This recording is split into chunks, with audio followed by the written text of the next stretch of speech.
Alrighty, welcome in to just another edition of Just Another College Football Podcast. I'm your host, as always, Tommy Brzee. It is Wednesday, September 3rd around here, and we got a lot to talk about. It was an incredible week one. Apologies for a little bit of a late show here. Meant to do it yesterday. Forgot that I had jury duty yesterday, so was holed up in a courthouse for most of the day, but we're officially back, and we got a number of things to break down. We'll start with the big games. We'll get to Ohio State, Texas, LSU, Clemson, Miami, Notre Dame, and then the big-time upset by Florida State over Alabama. We'll get to all those to start off the show, and then we'll do a little bit of a whip around to South Carolina with the big-time win. Tennessee, we'll talk about Georgia Tech, Colorado that got the weekend started on Friday, and a couple other games. Auburn with a big-time win over Baylor, and we'll get to all that in the second segment. And then we'll finish it out. We'll do some winners and losers from this past weekend. Came away really impressed with some new freshman quarterbacks as well as some new defensive coordinators around the country. And we'll talk about all that when it comes around. But let's get to the big games. Let's get to the games that define this weekend. And we'll start with the one that made the most headlines. It was Ohio State getting a big-time win over Texas 14-7. This one lived up to the hype in my mind. I do think this was an incredible game. Didn't quite go the way that everyone wanted to or expected it to go, particularly with the quarterbacks, particularly with Arch Manning. And we'll get to him here in a second. Let's start with Ohio State because they did end up winning the game. Let's talk about the winners first. Incredible job by Matt Patricia in this defense. They overturned so many guys from a year ago, and Arvell Reese, incredible player. Jermaine Matthews all over the field every single time he's out there. Jalen McLean, incredible athlete at the safety position next to Caleb Downs. And speaking of Caleb Downs, that's the best player in football. There's no two ways about that. He did not light up the stat sheet in this game. If you watch number 2 the entire game, he was the most impactful player on the field by a mile. He was absolutely incredible in this game. Totally manipulated Arch Manning from start to finish. Arch was trying to find that guy every single time he was about to get under center, and it didn't go well for him. It is very hard to keep track of number 2, and he's the best player in football as far as I'm concerned, and he very much proved that on Saturday. On the offensive side of the ball, nothing special. Nothing absolutely crazy, nothing hitting you over the head. I will say Julian Sayin, I came away incredibly impressed. They didn't force him into bad situations. They made sure that he did not make the issue because Arch Manning was not playing well on the other side. Why force it with your young quarterback? But incredible play from him. He did not have many targets that were outright off target. Had a couple of drops early in the game by Jeremiah Smith and Max Clare, but really was dialed in from the jump, made every single right play, executed the offense very effectively. And then you got an incredible play from Carnell Tate. That might have been the worst throw of the day for Julian Sayin, and Carnell Tate bails him out with an incredible play, and that was the difference in this ball game. I think whenever you have these games that you have two of what I consider to be top 5 defenses in the country, I said Texas was going to be the best in the country going into this game. I might think Ohio State's is the best going forward in the country, but at the end of the day, these are 2 of the top 5 defenses in the country. This was going to be about not forcing mistakes, and then that one big-time play, Carnell Tate made that one play. So a massive win for Ohio State. Now let's get to Arch Manning and the Texas offense, because that was kind of the big news. The Texas defense played Texas defense. They did an incredible job. Didn't get any sacks or turnovers, which is a little bit unlike them, but given the game plan from Ohio State, not overly surprising. The reality for Texas is they got a lot to fix offensively. Arch Manning was off target on 37% of his passes. It was not good for pretty much from start to finish. It was pretty bad. He obviously missed the first pass to DeAndre Moore where you really should just make that pass, and I think he threw it a little bit too hard, tried to put a little bit too much behind it. You can just lob it there. You can get it there, make sure you can run after the catch, and that's that. And that was a huge issue for him, even going back to last year. The pace of his throws are very different, and he really only throws what they call a one ball, which is you're going to put everything you have into this one, whether that's downfield or that's a normal dig or a normal out route. Just get it there as quickly as possible. He's very good at throwing those balls. A lot of passes, especially in the Steve Sarkisian offense, don't need that type of ball. You need to be able to layer them, and that has been an issue for him in the past. It was an issue in this game, but more importantly, the mechanics broke down very early, and that is not something that happened last year, and obviously the competition was different, the moment was different, and I think the moment got to him. I think there's no two ways about that. The mechanics were all types of off. His lower half did not remotely work for the vast majority of that game. Even on the incredible balls that he made late in that game, the great one down the sideline to Jack Indries, his lower half looks a little bit weird in that one as well. He just makes an incredible throw with his arm talent. He's got to be able to figure that out. One way or another, he has to get more accurate. He has to be able to slow his heart rate and play better football. I tend to believe he's going to be able to figure it out, mainly because all the mechanical issues that were there for Ohio State were not there for the 2.5 games he played before that. Obviously, a different animal going up to Ohio State. I think he's going to get 3 games at home against inferior competition to really get his feet under him, get a little bit of confidence, and then hopefully he can let it rip against Florida. Because if you go on the road to the swamp and have the same issues you had on Saturday, you're not going to win that game. You're going to lose that game. You're going to fall to 2-2, and you're going to be in a position where you're walking into an Oklahoma game at 3-2 with maybe an undefeated Oklahoma on the other side. We'll talk about that Michigan game on the next show, but at the end of the day, Ohio State is a for real team. I really thought that all of this was going to be a little bit slower to get off the ground. Matt Patricia, Brian Hartline, all the new players. I thought it would be a little bit slower of a start, but they would become one of the best teams in the country. They're immediately one of the best teams in the country. They fly around. They make all types of plays. The defense is just littered with NFL dudes. And Arch Manning got spooked. There's no two ways about that. And whether or not that should happen to a guy of his stature, of his name, I don't know. The reality is it was his first start away from Austin, Texas. That does make a difference. We talked about it going in. I didn't expect him to light the stat sheet on fire in this game. I did expect him to play better. So there are definitely concerns.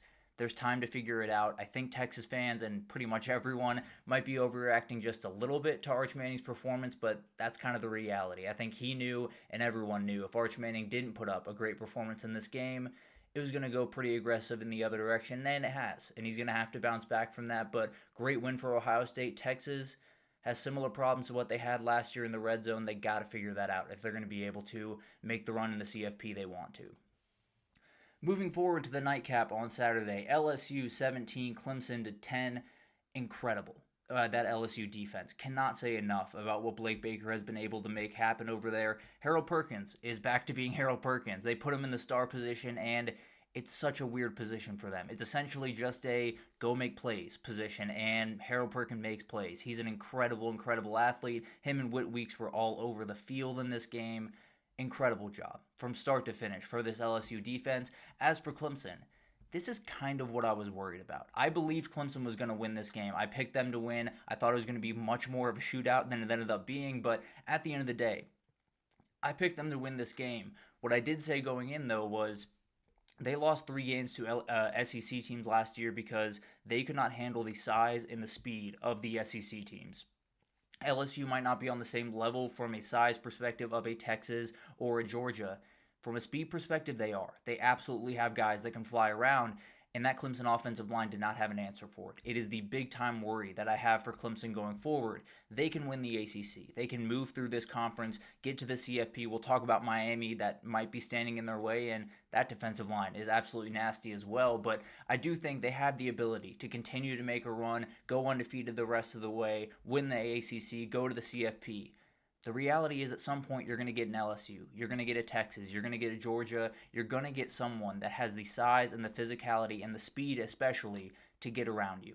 You have to find a way to combat that. Cade Klubnik was not very good in this game because he didn't have time to be good in this game. There were so many things wrong with this Clemson offense, and it's not going to get better if you can't have the physical ability or the speed ability to get around these elite teams. If they want to win a national title, they got a problem on their hands, and they're not going to be able to beat these LSUs of the world, the Georgias, the Texas, the Oregons, the Ohio States of the world, because you don't have the same dudes they do. You have incredible players. Up front, it's just not playing the same game. Now, on the defensive side of the ball, they were incredible. They're an elite defense. I fully believe they're going to be more than fine on that side of the ball.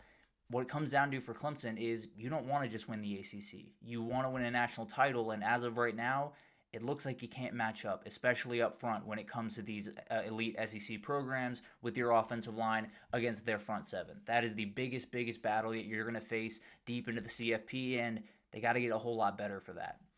On the other side with LSU, they can make a national championship run. If this is the defense that you're getting every single week, which it'll be up and down, it'll definitely have different performances, but this is a good Clemson offense for a number of different reasons. If they're able to get after them like that every single week, It's going to be really hard to beat this team. Garrett Nussmeier played really good football. Clemson made them work for absolutely everything offensively, and he made some great throws.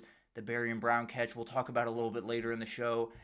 I don't know what a ruling of a catch is, but the reality is this very easily could have been 24, 27 to 10 at the end of this game, but LSU got a couple of weird calls at the end of this one. But the reality is this is a very, very good football team. They have a number of things in place. That defense is finally flying around the way Blake Baker's defense is meant to, and they have the most steady, even-keeled quarterback in the entire country. Incredible, incredible game from LSU. I think Clemson will be fine, at least for now, in the ACC.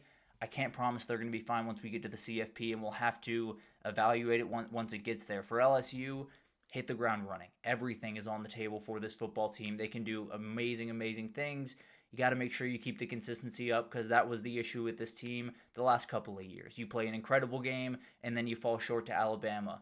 You got to find a way to stay even-keeled throughout the season, but if that's the defense, then LSU is going to do some dangerous things this year. Miami gets a big-time win over Notre Dame. It got a little bit sketchy there for a second, but this Miami team is for real. I think everyone understood coming into the season that the talent level at Miami was as good as anywhere in the ACC, sans Clemson, and really kind of including Clemson, frankly. Incredible, incredible team, and particularly the offensive line is absolutely incredible. The defensive line, led by Ruben Bain and Akeem Mesidor, terrifying in every sense of the word. Ruben Bain is going to be an absolute star, has been a star really for the last 2 years, but is going to be a beast this year and is going to give them the ability for that back end of that defense to have some growing pains. And they did in this game. They had played really, really good football for the first 2.5 quarters or so, and then had a bust on the back end and let Notre Dame go down the field, make a big-time play, and tie this game. And then it was Carson Beck. He kind of took over this game, kind of even-keeled everyone down the field. They make a big-time kick. Huge, huge shout-out to, why am I losing his name here? Apologies. Carter Davis, the new kicker for Miami, made 2 massive kicks, had one that probably would have been made if they got the snap down and had the operation be smooth there. But the reality is, an incredible game for Miami. You have Carson Beck totally at comfort under the controls, really played good football. A lot of energy around Carson Beck that I knew there were Georgia fans that didn't like him.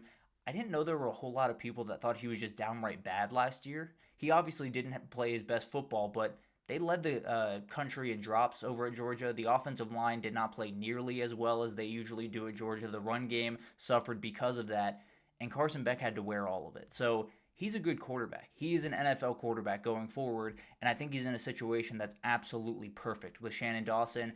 And also, when you have a 17-year-old named Malachi Toney to throw the ball to, things get a lot better. That was the big thing that I was worried about with this Miami team going in, was who was going to be the wide receiver. Well, Malachi Toney made all types of plays, and obviously C.J. Daniels made maybe the play of the weekend with that touchdown catch. But the big question for Notre Dame on the other side is that offensive line good enough? Are they good enough to hold up against an A&M team in 2 weeks? They somehow get a bye this upcoming week, but then they get A&M coming to town. Can they hold up against that group? Because they didn't hold up against this Miami group. You're going to see really good defensive lines throughout this year, and A&M is absolutely one of them. Now, are they as good as Miami's?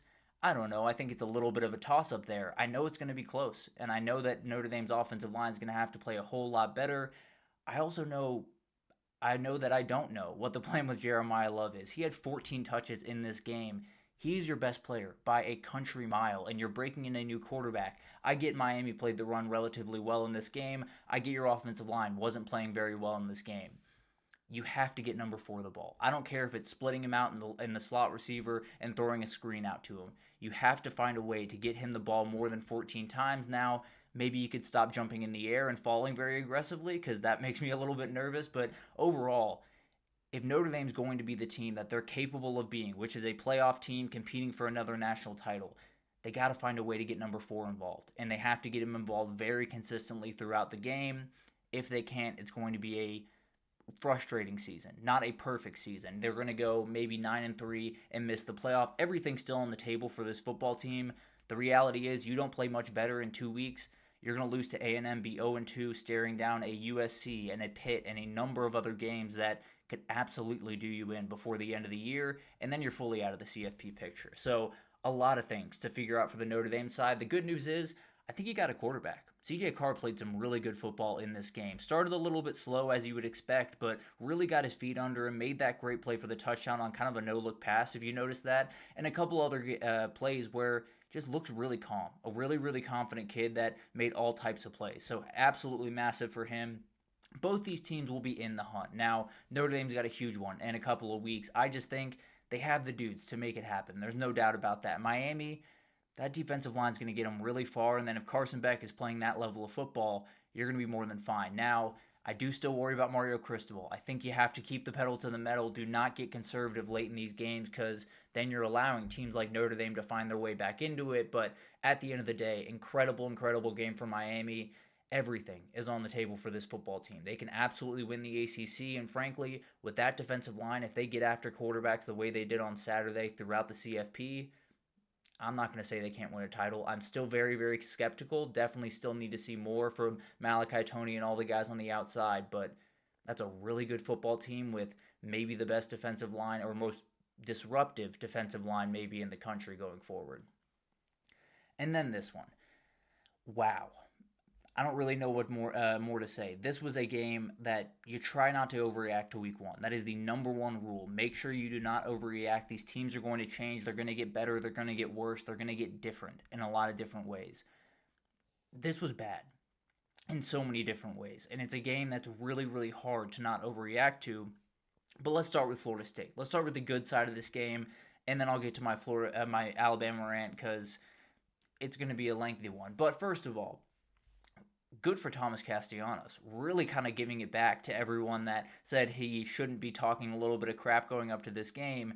He handled that business. He absolutely was incredible in this game. Handled the ball incredibly well when it was raining outside, a very, very tough thing to do. And if you can't handle the ball in a Gus Malzahn offense, you're going to turn it over a couple of times. He did an incredible, incredible job. He only threw 14 passes in this game. As a total, Florida State only threw 14 passes, and they won by 14 points. It was incredible to watch this team go to work, but Tommy Castellanos was the overall story, the overarching story. The offensive line and defensive line for Florida State are really, really good. They absolutely pushed around Alabama in this football game, and especially Darrell Jackson on the interior of that defensive line. A terrifying individual, a guy that totally ate up the best center in the country, maybe with Parker Brailsford. Incredible, incredible performance from a Florida State team that was outright dead in the water at the end of last year and would have been very, very easy to, if they had lost this game by 10, by 14, I'd probably be sitting in front of you and saying they did a lot of nice things. They did some good things. They continue forward. Florida State's trying to find their footing. Let's give them some time. They totally went out there and just dominated this team, and it's such a credit to Mike Norvell, to that staff, because you didn't just bring in good players. You brought in players that understood the message, that understood what you're going after, what happened last year, how poor it was, how bad of a turnaround it was. All of them bought into that, even though some of them weren't even a part of that team, including Tommy Castellanos. They walked in and said, we are going to turn this thing around. We are going to be the team that's remembered as the team that got Florida State and Mike Norvell back on track. Incredible. An incredible job from an incredible group of players. Now let's get to Alabama. Just real quickly, let's get to Alabama here. What are we doing? At the end of the day, I don't even care. Let's take Alabama out of it. Take the, script A. Let's take the helmets out of it. Let's take the Nick Saban out of this conversation for a second. That level of effort on a college football team is not remotely acceptable. And it's not every player. It's not even every player on defense. There's a couple of players on defense, and I won't air them out here because they've already gone plenty viral for not working very hard. This isn't acceptable for any team. I don't care if you're Alabama. I don't care if you're Alabama A&M. You have to be able to play with more passion, with more energy, and just more want to than that.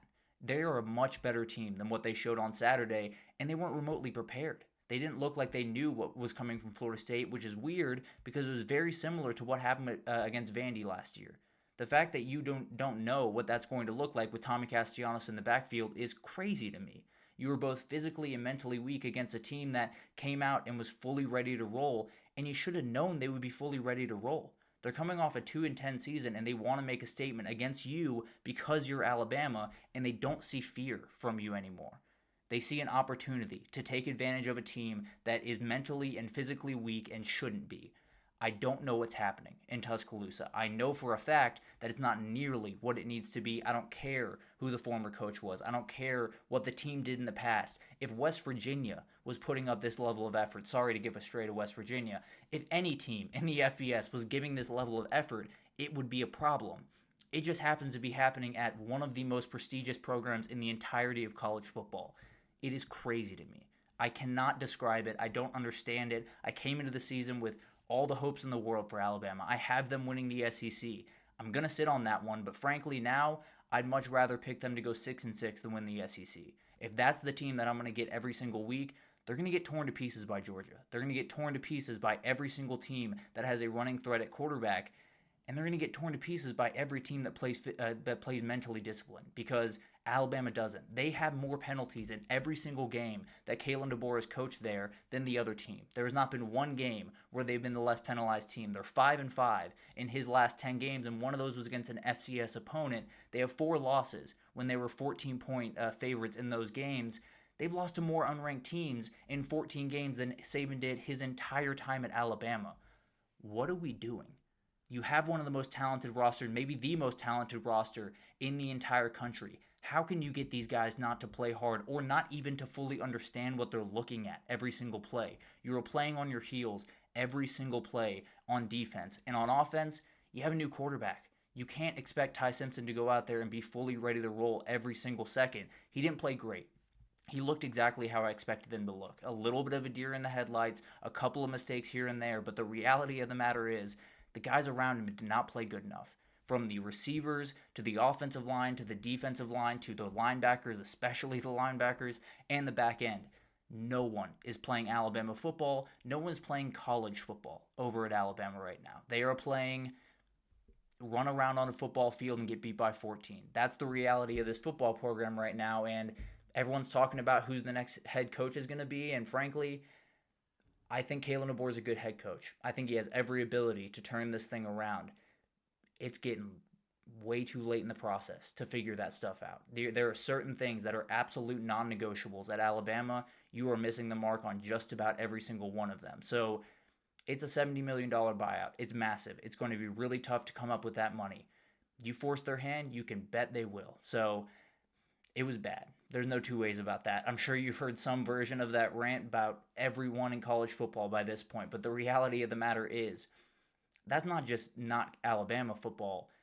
That's no one's level of football. That should be at least no one's level of football, especially in the Power 4, especially in the SEC, and I don't know what you do to fix it. I'll be totally honest. I think they can play better football. I think they will play better football, but at the end of the day, I see a team that's going to walk into a lot of games where the margins are going to decide it, and they're going to lose those games because they miss the margins just about every single time. Massive win from Florida State. They deserve all the respect in the world.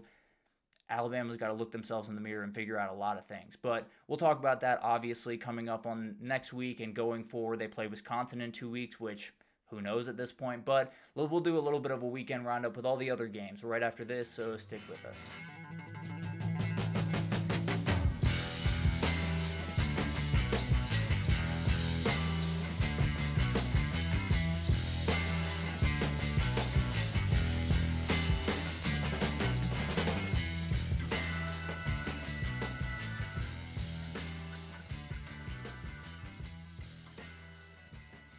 Alrighty, welcome back everyone. We just talked about the big games from this past weekend, got into Arch's struggles up there in Columbus. Definitely worrisome, but not necessarily. I wouldn't sell your stock at least too early, and if you are, I'll go ahead and take it from you. LSU gets a big-time win on the backs of their defense. Weirdly enough, Miami and Carson Beck play some really good football and get a big-time win over Notre Dame, and whatever Alabama put on tape against Florida State. Florida State gets a big-time win, 31-17 over Alabama, and Alabama drops very far in the AP poll for the first time in a long time. But we had other games this past weekend. We won't get to all of them that I wanted to talk about. Apologies again for the scheduling stuff this week, but we got a number of games that I want to talk about, and we're going to start all the way back on Friday night. Auburn gets a big-time win over Baylor, 38-24, and they won this game without even having to crack into their wide receiver group. You know, you already have all of those guys on the outside. Cam Coleman, Horatio Fields, Eric Singleton. You have Perry Thompson. You have Malcolm Simmons. You got dudes. They didn't have to do any of that. Jackson Arnold goes for 137 and 2 scores with his legs. They go for 300 total yards on the ground in this game against a Baylor defense that I don't necessarily think is going to be absolutely incredible. They should be more hard-nosed than that, and maybe they are. And Auburn's offensive line and offense in general was just able to move them around. I do think the offensive line for Auburn is going to be nasty this year. I can tell you that much. But Baylor's got to find a run defense and a run offense going forward if they're going to want to be successful. Obviously, this is going to be a bigger group up front than you will normally face in the Big 12. Auburn has probably one of the best offensive lines in the SEC, has a defensive line led by Keldrick Falk and a number of big-time guys. So not overly surprising necessarily, but it can't just be Sawyer Robertson running out there and trying to make every play, because he will make a couple of mistakes, and without Dawson Pendergrass in your backfield, it's got to be Bryson Washington. You only had 64 rushing yards in this game. The Auburn D-line totally manhandled the Baylor offensive line. You got to figure it out one way or the other if Baylor's going to get back into the Big 12 conversation, because there are some good defensive lines in the Big 12, namely Utah and Texas Tech. You're going to have to be ready for those teams. I can almost promise you that. But back to Auburn, incredible stuff. I still have questions around this team. There's still questions of, once you do have to air the ball out, what does that look like? Does Jackson Arnold avoid mistakes, or does he start throwing into tight windows?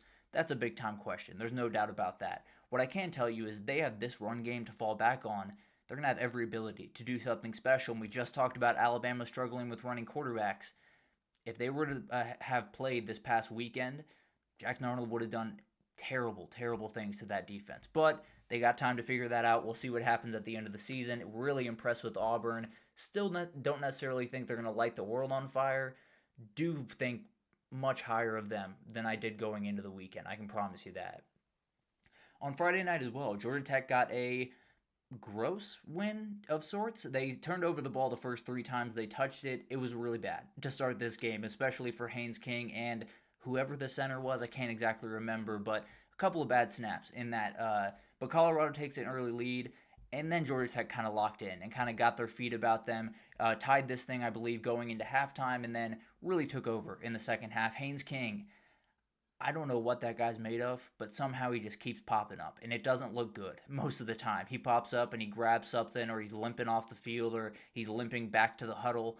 It doesn't look good. He finds a way to get it done, and he made a massive, massive play to give them the win at the end of this one. Had over 100 rushing yards, as you can imagine, in this game, and Colorado was interesting because I like a lot of the things that they showed. The run game is so much better this year. They're getting more push. I love that Michael Welch is getting the ball consistently. They're going to be volatile. They're going to be a weird team this year. The offensive line, while a little bit better, is still a little bit porous, and Caden Salter isn't Shedeur Sanders. I think we figured that out on Friday night. Now, he made a number of great plays, including that touchdown pass where he just threw that ball maybe a million miles an hour, but at the end of the day, it is going to be a weird team. I think they're going to win games that you don't expect them to win. I think they're going to lose games that you don't expect them to lose, but I think they continue to move in the right direction, at least as a program. I think when you have a team that didn't run the ball well at all last year, now that they can run the ball just a little bit, you get that little tick better, or at least that little tick higher of a floor, I should say. Next year, maybe you figure out the run defense just a little bit better, or throughout this year, and then you go into next year with Julian Lewis. Maybe you have a little bit more confidence around the entire team, and you continue moving this program forward. So, although you did lose this game that you probably should have won with 3 turnovers from the other side, you also have certain things that are moving forward in that program that I thought were going to take you a little bit longer. So we'll see how that develops throughout the year. We'll see what Colorado becomes. It's going to be interesting to watch this team. I think they're going to be a little bit all over the place, as they have been really since Dion has gotten there. But for Georgia Tech, if they clean a couple of those things up, Clemson comes to town in 2 weeks. Now, I'm not saying Georgia Tech's going to win that game. What I am saying is Clemson's got to be ready for that game. It is going to be a very, very tough battle, especially if that offensive line really does struggle. The Georgia Tech defensive line isn't downright special. They can do some really interesting things with Jordan Vanderberg and a lot of those guys on the interior. So it could get interesting, is what I'll say right there. I do think Georgia Tech, you got through a game that, frankly, you probably shouldn't have with a win. Now you move forward and see what you can do against Clemson. Obviously, we'll figure out more about Georgia Tech going forward, but a gross game, but a win at the end of the day, and Brent Key's guys just continue to move forward to maybe a CFP berth in the future.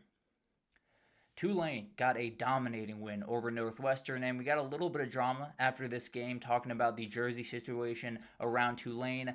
I don't know the situation there. I can't think of a good argument why Northwestern wouldn't let them wear those jerseys. At the end of the day, I assume it's somewhere in the middle of what the two parties are saying. At the end of the day, not the thing that we're going to talk about right now. We got to talk about Tulane. This is a team that was thrown together in a lot of different ways late in the season, especially at quarterback, and Jake Retzlaff put on a show. He had almost 300 total yards, had 2 touchdowns, including a long touchdown run. A huge boost to a team that already had plenty of talent, already had great things on the outside. When you have a guy that can do that type of stuff with his legs, you're going to open up a lot of different windows. There's no doubt about that. And this team is going to get better and better as he gets better and better and more comfortable in this offense. On the defensive side of the ball, you had 4 INTs in this game. You had 3 sacks to go along with it. This team is so dangerous. They are a team that if they can go on the road this weekend to beat South Alabama, they come back home and it's Darian Mensah coming to town. It's a guy that a lot of the guys on that team, I know the head coach of that team, knows very well, and I don't think they have any ill will towards him. I know that they want to beat him. I can promise you that. So I think they're in a position where maybe they can win this weekend. If they beat Duke, they're off to the races, and they are by far the G5 team that has every advantage to go to the CFP. I was wrong a lot this weekend, but I was very right about Tulane. They did some incredible things, and I think as Jake Retzlaff gets more comfortable, this team's only going to get more and more dangerous. Tennessee gets a really comfortable win over Syracuse. There was a moment there where Syracuse looked like they might have made it close. Didn't end up happening. The story of this game is Joey Aguilar. Did Tennessee upgrade at quarterback? This was a conversation that when this all went down, when the Nico, Joey, let's call it a trade, went down between Tennessee and UCLA, I thought Tennessee downgraded. I'll be totally honest with you. I thought Tennessee did a great thing. They stood on business. They did exactly what they were supposed to do in that situation. But it was going to come at the detriment of this team this upcoming year, not at the detriment of the program, which is more important, obviously. It might not come at the detriment of this team this year. Joey Aguilar fits into this offense like a glove, and it's something that a number of people have talked about, and frankly, I did a little bit of earmuffs with it because I just didn't fully believe. I should have believed. I did tell you on Saturday that he was going to rip the ball more than Nico was. He wasn't going to put big plays in his pocket. He wasn't going to take off running when you have a guy streaking downfield on a big post pattern. It didn't happen on Saturday. Joey Aguilar ripped that ball, made a great play to Braylon Staley, and they got a team. This offense ran better than it really has since Hendon Hooker was in a Vols jersey. It was an incredible, incredible performance. It was a team that looked like a Josh Heupel team. Now, I do have some worries about the defense. I think Syracuse is going to be a formidable team, so maybe 26 points isn't terrible. Not ideal for a defense that very much wants to compete with the big boys and has, elite games and elite teams coming up, including a Georgia team not too far down the road. So a lot of things to figure out, obviously, for Tennessee. If Braylon Staley can keep playing good football, if Mike Matthews can keep coming on, if Chris Brazzell can play good football for them, this is going to be a good football team. There's no doubt about that. Love Peyton Lewis, love Deshaun Bishop. I think they have an offense that can really do some damage. Maybe some things to figure out on the defensive side of the ball, but Tennessee got off to the start that I think all of them hoped, and they got a quarterback that makes them very excited for the first time in a while. And then they got to watch this. Utah wins 43-10 over UCLA. It was a mismatch from the absolute jump. From pretty much every single position group on the field, it was a mismatch in favor of Utah. But we'll start with Devon Dampier. Special player in every sense of the word. Almost 300 total yards, 3 scores, 2 passing, 1 rushing. He is everything for that offense. He is everything for just about every offense he's been on in college football, and he showed it on Saturday. He was absolutely incredible in this game, looked very comfortable in an offense that he would be very comfortable in, but still throwing to new players, around new players, being protected by new players. It's a really, really hard thing to do and do this comfortably. He did it incredibly well. And the Utah defense, terrifying, all over the field, and Nico very much felt that. He did not look good. The offensive line in front of him looked a whole lot worse. It was very, very bad from UCLA pretty much from the jump.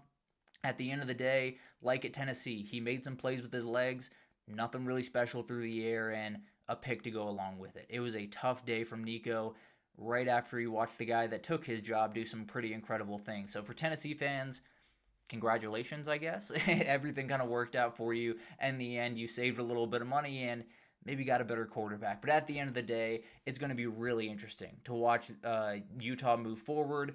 They're the team in the Big 12 that impressed me the most. This past weekend, there were a couple of teams that just looked a little bit shaky at times. We'll get to another team that did not look shaky here in a second, but UCLA, you're probably going to find your way back to the bottom of the Big Ten this year. It was very, very bad performance, and I can't say it's going to get easier on the lines of scrimmage for you once you walk into Big Ten play.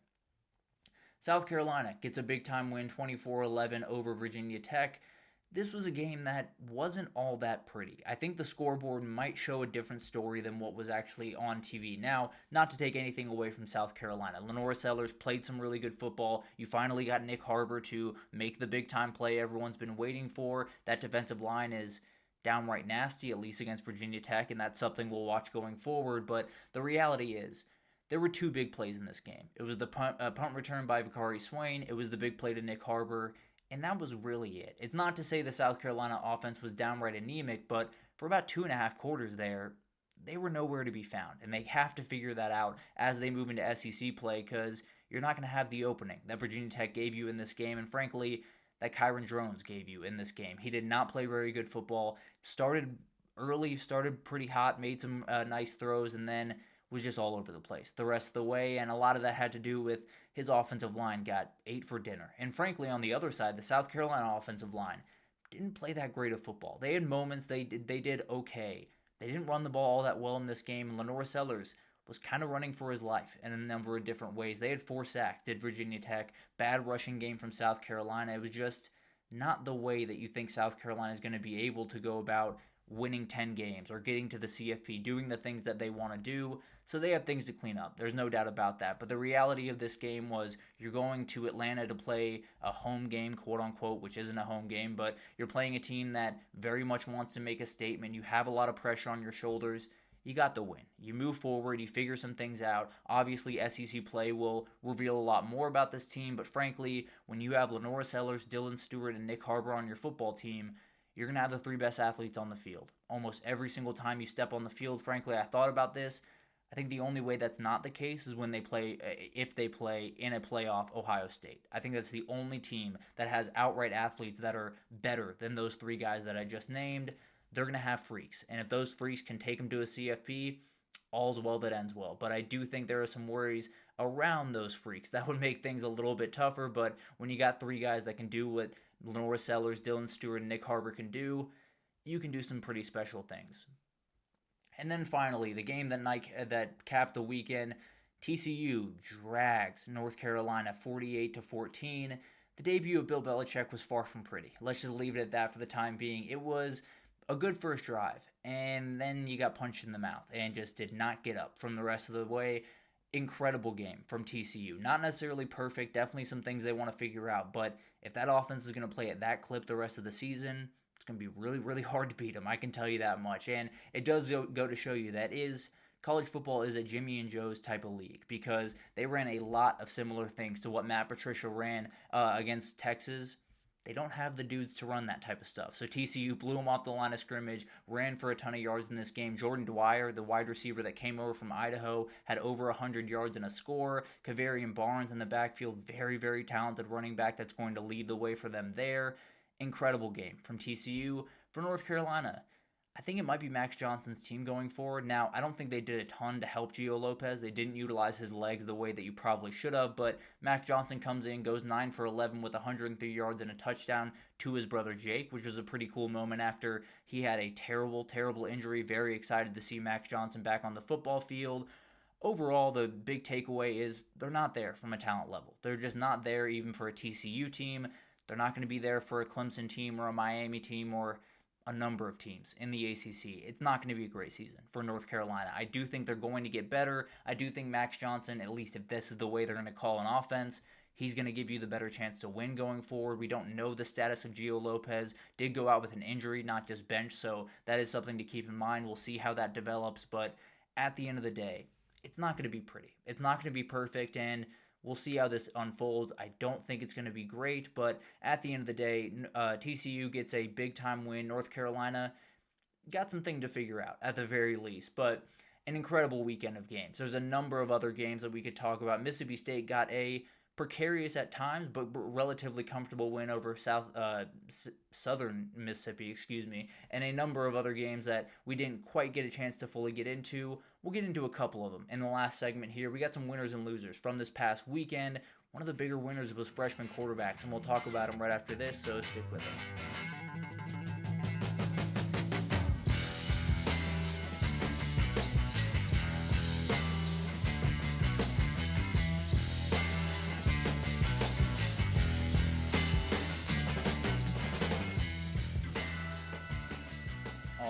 Welcome back, everyone. We just talked about just all the other games that weren't the, massive marquee games of the Ohio State, Texas, Miami, Notre Dame, those echelon of games. Got into South Carolina, got into Tennessee getting a big win. Bill Belichick's debut did not go the way that he planned it, and a number of other games that defined this weekend. But we got some winners and losers from week one. Definitely will give us a chance to get into some other games that happened around the weekend. But let's go ahead and jump into this thing. And as has happened pretty much every single time when we get to this part of the year, or really when we get to any part of the year in the 12-team playoff, conferences can be winners and losers going forward. And the ACC, I thought, won in a big way, even with Clemson's loss. I think that is the least devastating loss maybe of the entire weekend. Maybe Texas outdoes that one just a little bit in terms of losses that don't hurt you at all. But Miami gets a massive win over Notre Dame, one that they absolutely needed and might just secure them as a multi-bid league. Florida State gets an even bigger win over Alabama and gives them a big three. They give Florida State, Miami, and Clemson seem to be the big three teams in that conference.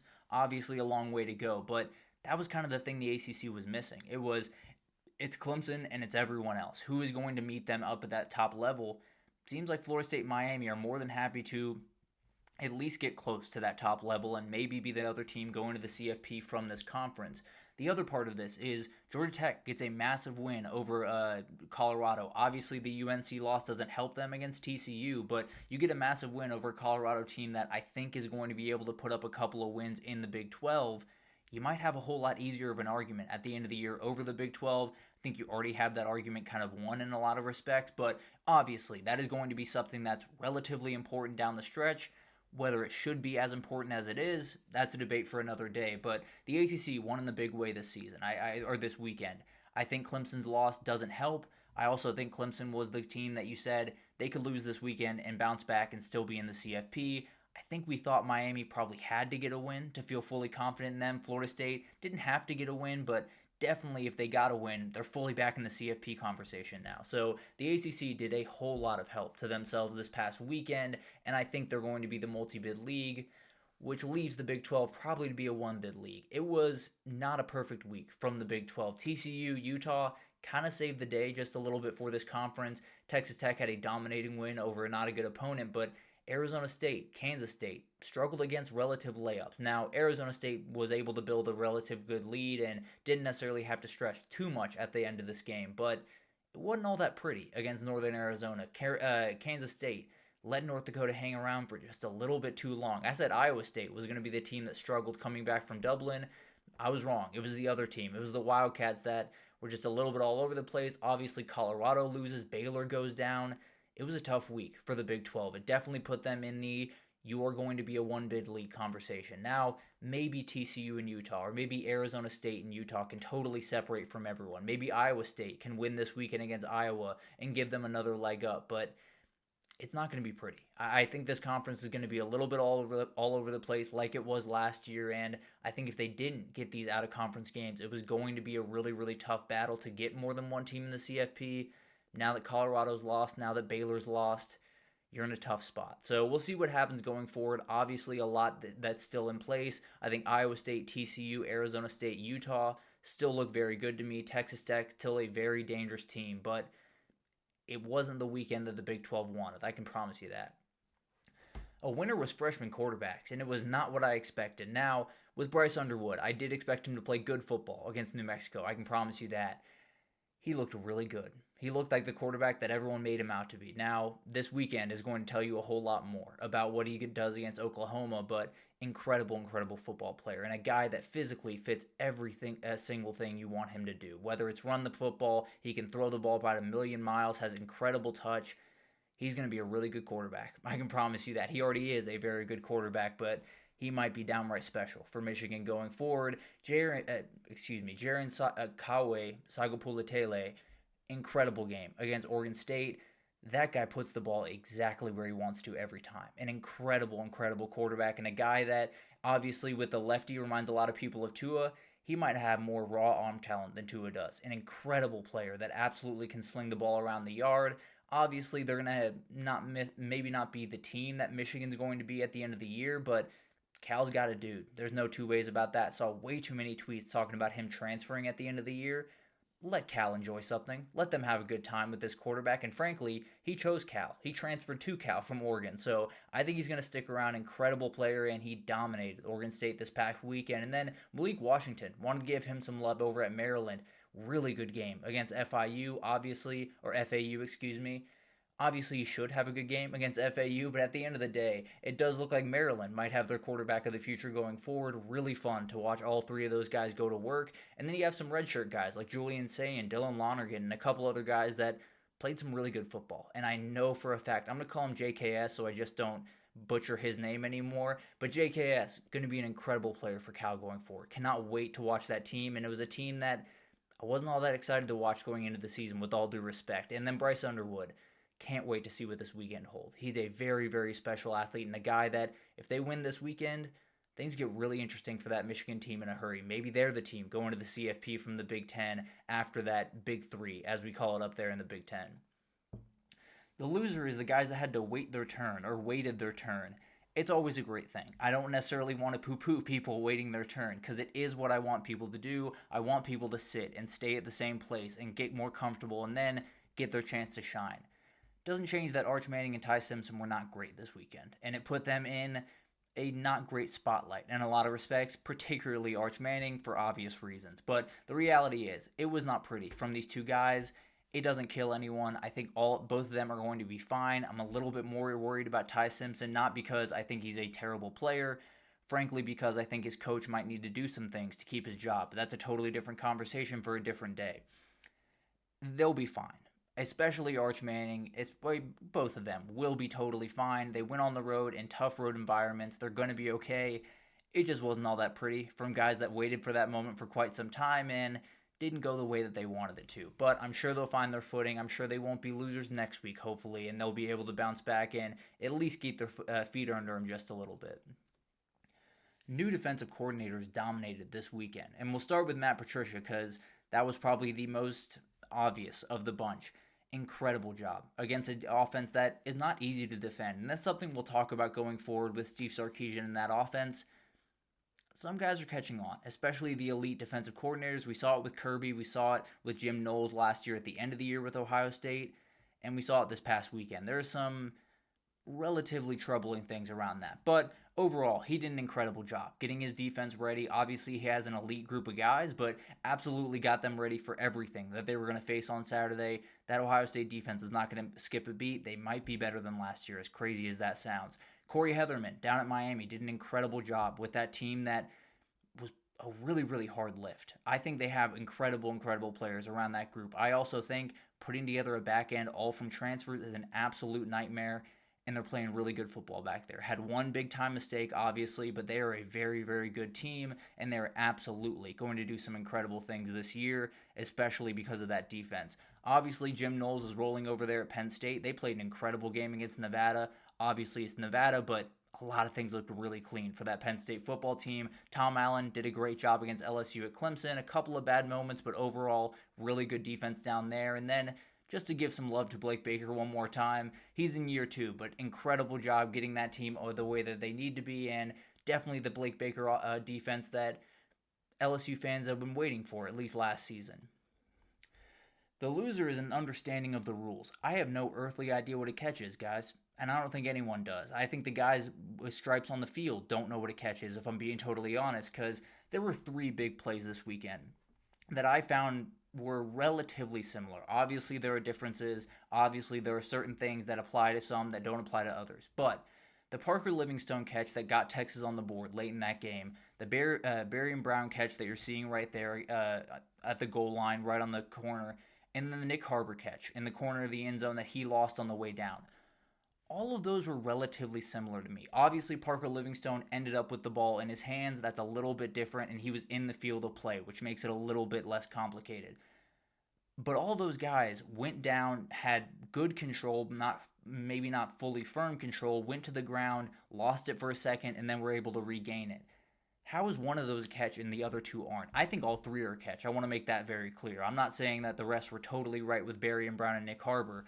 I think they were wrong with those two and right with Parker Livingstone, because how can you tell me that Barry and Brown catch a ball, have full control, touch the pylon, and then lose it as he's going to the ground and it not be a catch? I get the rule is very complex. I get the rule is weird. But when you have Mike Pereira coming on TV and saying, I've talked to everyone around the industry and everyone said that's a touchdown, you have a problem.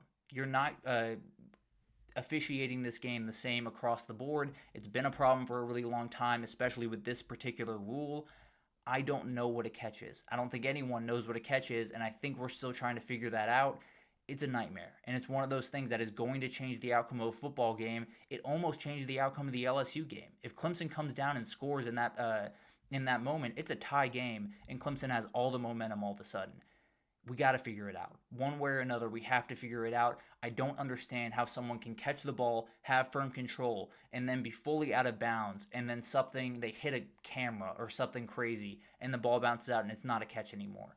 We have to find a way to move forward with this. I don't get it. All three of those catches should have been catches, and only Parker Livingstone's was. I don't understand it. It's not remotely even across the board, and it's not even that these refs were from different conferences. When you talk about the LSU game as well as the Texas game, I believe both were SEC crews. So it's not even a conference thing. It's just a crew by crew thing, what a catch is, and that is a massive problem going forward.